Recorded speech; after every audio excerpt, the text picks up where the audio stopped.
If you've had the unfortunate experience of being entangled with a pathological narcissist, understand that there is a silver lining.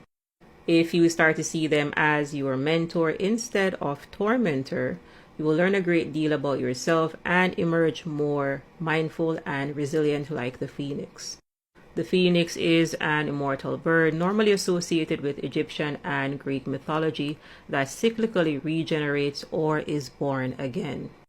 The same thing also applies to you in the sense that what you most likely have experienced is an ego death, otherwise called the dark night of the soul.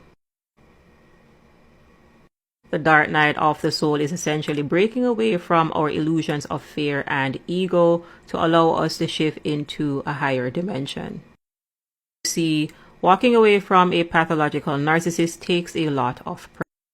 And what I mean by this is, on one hand, pressure can destroy. However, on the other hand, pressure does create, because pressure makes diamonds. It takes immense pressure, immense energy to get the courage to walk away and stay away from a narcissist. You had to break out of the third dimension.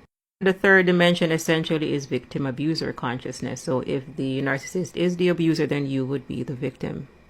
Now, as a survivor of an entanglement with a pathological narcissist, here are the two main lessons that you must learn. It is very important to learn these lessons, otherwise you will repeat them. Lesson number 1 is setting boundaries and keeping them.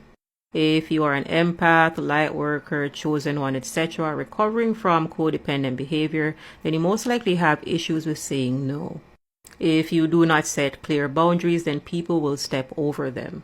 This means then that you should be happy saying no, because saying no to somebody else is saying yes to yourself. You could practice saying no daily. Go ahead and hand them out to the different people that you encounter. So no, I don't want to go there. No, I don't want to do that. No. And no by itself is a complete statement. With that covered, let's go ahead and jump into lesson number 2. Lesson number 2 is self-love. So love yourself.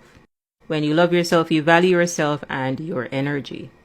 When you don't love yourself, then you let people walk all over you, which is linked to boundaries that we just discussed.